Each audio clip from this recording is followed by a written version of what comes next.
There are some stories that start with a slap in the face, a moment so absurd you just stand there blinking, trying to decide if you should laugh, get angry, or maybe check if you're still asleep. Ours started on a Monday with a letter from the HOA stuffed in our mailbox. Picture this. The sun's not even all the way up. I'm standing there in my old slippers clutching my coffee, and I'm reading out loud to nobody. Violation fee $50.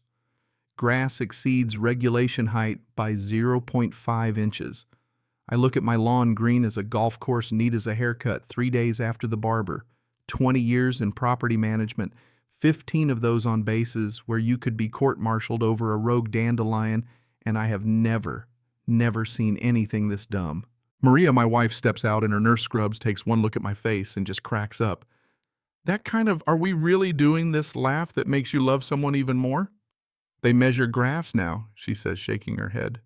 What's next? A fine for daisies. Next day, bam, new citation. Garbage bins in plain sight. Wednesday, apparently Maria's Honda was an unauthorized vehicle even though it hadn't left our garage in a week. Thursday, they say we've got a noise violation while Jake, our son, is doing homework music so quiet even the dog can't hear it. By Friday, I'm lining up citations like evidence at a crime scene. I'm taking photos, logging every ridiculous claim, and realizing the rules they're quoting don't even exist. Half are invented, the rest so vague you could use them to fine a scarecrow. And it's just us. I asked neighbors. Turns out we're getting the treatment. Mrs. Patterson, retired teacher next door, pours me a cup of coffee, tells me Brennan, the HOA president, likes power. Says he's been on a tear since new families started moving in, that most folks just pay up to avoid months of harassment. The look she gives me says it's not random. That night, Jake comes home from soccer, sees the tension. When I explain, he goes quiet. Dad, my Naval Academy interviews next week. They do background checks on the whole family. Is this going to mess things up? 18 years old, perfect GPA sports volunteer work, and now worried some HOA clown will tank his future. I tell him not to worry, but that night I can't help it. I start digging. Google leads me to a name, Robert Brennan. Court-martialed, fraud, weapons trafficking, dishonorable discharge. Then I see my own name in the military justice database. I'm the analyst whose testimony put him away. The whole memory floods back. He'd been selling gear to insurgents in Iraq, endangering soldiers. My work got him sent to prison. I thought that was over. Apparently, Brennan spent 15 years waiting for this exact moment. That same night, I spot him standing under the streetlight, staring at our house, grinning like a fox in a henhouse. Not a neighborly wave, more like remember me. Friday, I step outside, and there he is, out for a walk. He comes over all friendly. Heard you've got a military background. His words are sweet, but his eyes are cold. He's probing, letting me know he remembers everything. He walks off satisfied.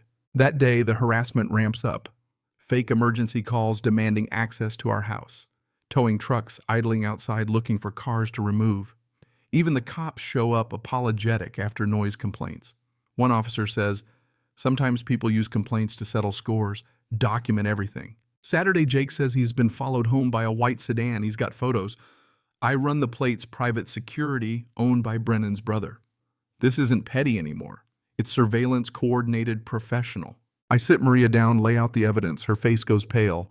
What if this gets worse? Jake's interview is days away. She's seen me through deployments, but this is here now targeting our son. I won't let him ruin Jake's future, I say, and I mean it. That night, I'm woken up by motion sensors. I grab my bat, check the cameras. A dark figure is checking windows. He's gone by the time I get outside, but under my car, I find a GPS tracker, expensive military grade. I smash it, adrenaline burning through me. Brennan calls right after. You shouldn't have done that, he spits. Now it's personal. Next morning, 3 rental sedans roll up. Out step 4 Navy SEALs, my old team. Jake's leadership assessment for the academy is supposed to start that weekend. Marcus, my old master chief, is leading the evaluation. Jake lights up, nerves and excitement mixing. The SEALs spot our security measures. You expecting trouble, Jackson asks. I explain it all. They listen quietly, angry. Brennan sees the cars, the men.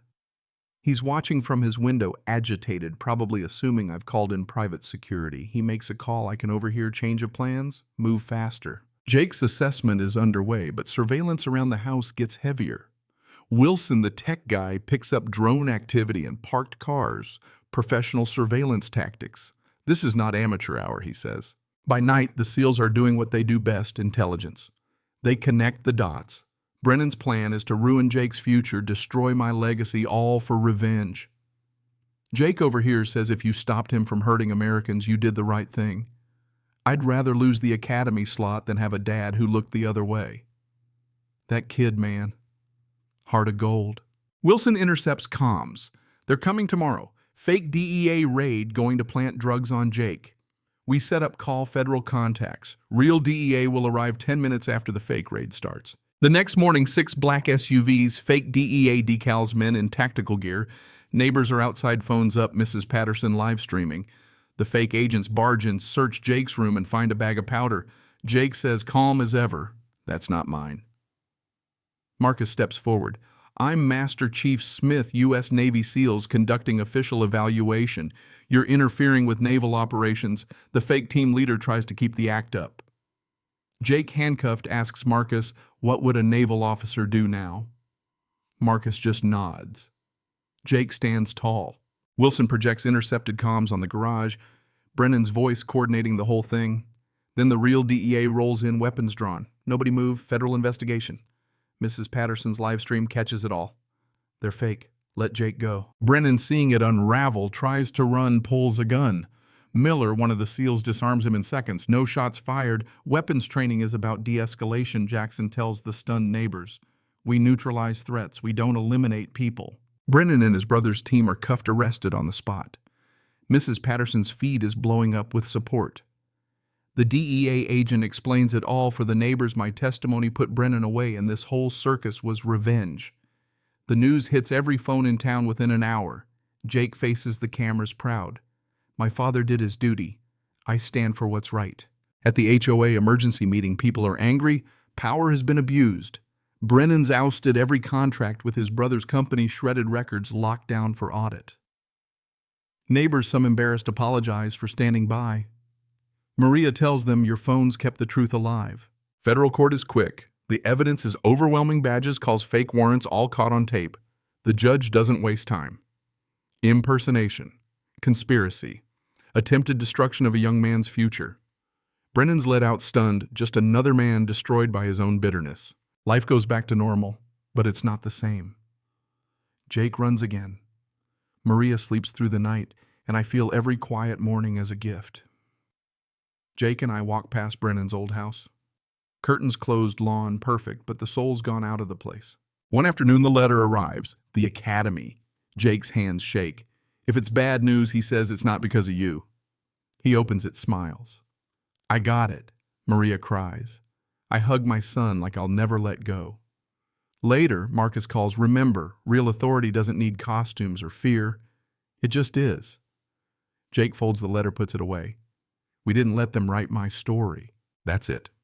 That's the story. Sometimes karma doesn't come with thunder and lightning. Sometimes it's just a whole neighborhood seeing the truth at the same time. Brennan spent 15 years swallowing poison, hoping we'd pay the price, and ended up destroying himself. I gotta ask, 18 years in prison, was that enough? Or did he get off easy? Let me know in the comments. And if you've ever stared down someone abusing power or had to fight for what's right, drop your story below. I'd love to hear it.